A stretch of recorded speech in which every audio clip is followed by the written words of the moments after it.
นี่คือเป็นภาพบรรยากาศบริเวณทานน้ำร้นบ้านนาอ่างได้ไง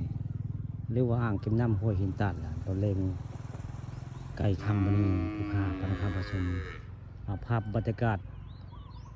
สะพานสปริงเวี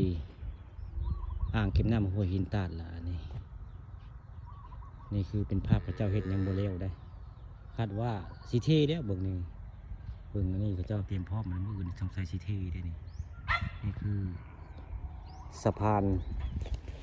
สปริงเวีบ้านอ่างตำบลนาตาลหรือว่าอ่างห้วยหินตาดเลยพี่น้องอันนี้ถ้าเก้ามีแต่สปริงเวีเลยบ่ได้มีสะพานเลยเพิ่นปีนี้เพิ่นมีงบประมาณมาเฮ็ดสปริงเวีบานิมานี่เล่นจึดเลยพี่น้องบ้านนี่คักเลยนี่คือเป็นภาพโดยรวมนี่ก็คือเป็นสปริงเวีของทบ้านอ่างหรือว่าอ่างเก็บน้ำห้วยหินตาดล่ะนี่ผู้ค้าปันคำประชมวันนี้เอาภาพบรรยากาศในสปริงเวย์มาให้เบิ่งมาให้ชมนี่คือสปริงเวย์บ้านอ่างพี่น้องนี่อ่างเก็บน้ำห้วยหินตาดตำบลนาตาลอำเภอเตางอยแหละก็เจ้าเฮ็ดคักในปีนี้เฮ็ดไร่กันพังคนทางใต้มีไร่กันพังนะ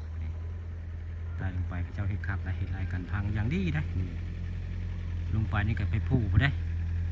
ทางบ้านอ่างบ่ละนี่อันน้ำห้วยนี่ไหลที่บ้านอ่างบ่ได้เพราะว่าหินตาดนี่ก็เป็นอ่างของทบ้านอ่างตำบลนาตาลอำเภอเต่างอยเลยอันนี้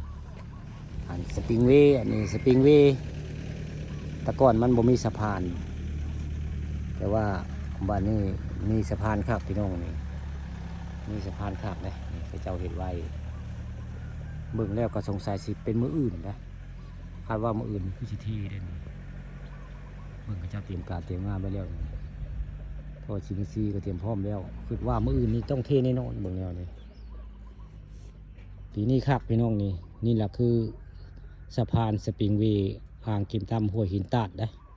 น้ำก็แห้งได้เขาเจ้ามาซ่อนกุ้งซ่อนเหนียวได้แต่ได้ใครจะมาซ่อนก็มาได้ซ่อนกุ้งซ่อนเหนียวอยู่บริเวณหัวอ่างเก็บน้ำห้วยหินตาดห้วยโดนกวนพี่น้องเหนียวลายได้ใครยังมาก็มาซ่อนกุ้งได้กุ้งเหนียวน้ำแห้งได้เหนียวกับความลายได้ห้วยหินตาดบ้านอ่างตำบลตาลอำเภอเตางอยบรรยากาศคักสปริงเวย์มีสะพาน